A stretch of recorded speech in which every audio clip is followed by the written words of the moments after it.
রংপুর, যে মাটি একসময় সুপরিচিত ছিল জাতীয় পার্টির এক রাজনৈতিক দুর্গ হিসেবে, আর আজ সেই ভূমি দাঁড়িয়ে আছে তাদের রাজনৈতিক অস্তিত্ব সংকটের চরম সাক্ষী হয়ে। লাঙ্গলের বদলে আজ দাঁড়িপাল্লাকেই বেছে নিতে শুরু করেছে রংপুরের বেশিরভাগ মানুষ। অথচ একসময় এই বিভাগই ছিল হোসেন মোহাম্মদ এরশাদের এক অঘোষিত আঁতুড়ঘর। লাঙ্গল মার্কা প্রতীক তখন সেখানে শুধুই একটি ভোটের প্রতীক ছিল না, বরং জাতীয় পার্টির পক্ষে এই প্রতীক ছিল ঐতিহ্যগত আদর্শ এবং জনমানুষের আস্থার এক সুগভীর নিদর্শন। তবে ঠিক কী কারণে রংপুর বিভাগে এমন ভরাডুবিতে পতিত হয়েছে এই দল? মূলত ২০০৮ সালের পর থেকেই পাল্টাতে শুরু করে পুরনো সেই সমীকরণ। সময়ের স্রোতে তরুণ সমাজের মধ্যে জেগে উঠেছে ভিন্ন রকম উপলব্ধি।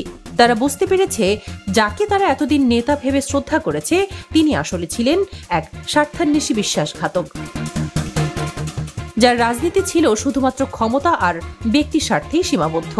জাতীয় পার্টির জনপ্রতিনিধিরা উন্নয়নের নামে নিজেদের পকেট ভারী করেছেন, অথচ লালমনিরহাট, কুড়িগ্রাম, দিনাজপুর, গাইবান্ধা কিংবা নীলফামারীর মতো জেলা এখনো বন্দী হয়ে আছে দারিদ্র্যের দুষ্টচক্রে।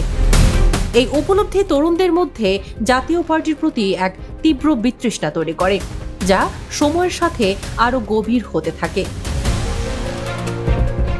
এভাবেই দীর্ঘদিনের প্রভাব হারিয়ে জাতীয় পার্টির জনপ্রিয়তা ধীরে ধীরে কমতে শুরু করে।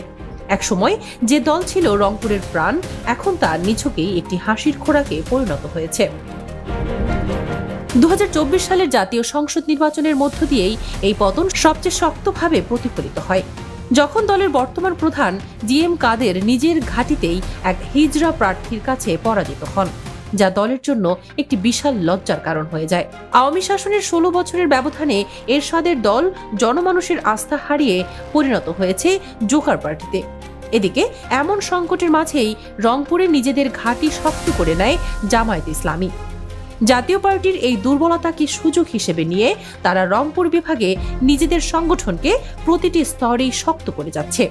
ইউনিয়ন, উপজেলা, পৌরসভা থেকে শুরু করে প্রতিটি পদে তারা সুসংগঠিতভাবে নিজেদের কাঠামো দাঁড় করিয়েছে। এই প্রচেষ্টায় ইসলামী ছাত্র শিবিরও গুরুত্বপূর্ণ ভূমিকা রেখেছে, যার ফলাফল ডাকসু ও জাকসু নির্বাচনে তাদের ভূমিধস জয়।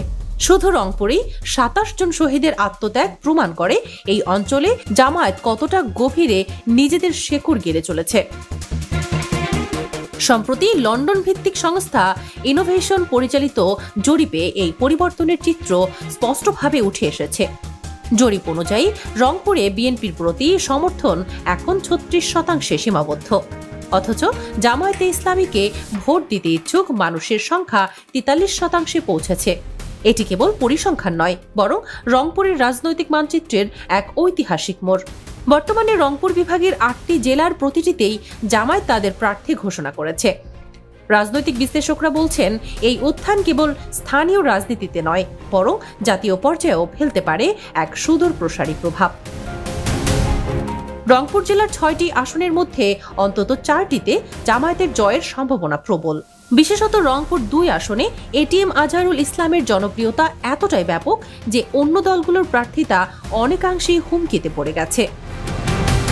এদিকে রংপুর ৩ আসনে জামায়াতের প্রার্থী অধ্যাপক মাহবুবুর রহমান বেলালের জনপ্রিয়তা যেন আকাশ ছোঁয়া। অনেকের মতে, যদি সারা দেশে জামায়াত মাত্র একটি আসনও জেতে, সেটি হবে এই আসন। রংপুর ৪ আসনে জামায়াতের জেলা আমির মাওলানা এটিএম আজম খানও যথেষ্ট শক্ত অবস্থানে আছেন। রংপুরের আরেকটি ধরাবাঁধা আসন হিসেবে বিবেচিত হচ্ছে রংপুর ৫ আসন। এই আসনে জামায়াতের প্রার্থী গোলাম রাব্বানী। এখানে তার দীর্ঘদিনের জন্য সম্পৃক্ততা ও জনপ্রিয়তা রয়েছে। তবে রংপুর ৬ আসনের চিত্রটা এখনো অনেকটাই ঘোলাটে। জামায়াতের প্রার্থী মাওলানা নুরুল আমিন এই আসনের শক্ত প্রতিদ্বন্দ্বী হলেও এখানে তার জয় কিছুটা কঠিন বলে মনে করা হচ্ছে। সবশেষে রংপুর ১ আসনে অধ্যাপক রায়হান সিরাজ সাধারণ মানুষের কাছে হয়ে উঠেছেন এক জনপ্রিয় মুখ। যেহেতু বিএনপি বা জাতীয় পার্টির তেমন কোনো শক্ত প্রার্থী নেই, তাই এই আসনেও জামায়াতের জয়ের সম্ভাবনা প্রবল।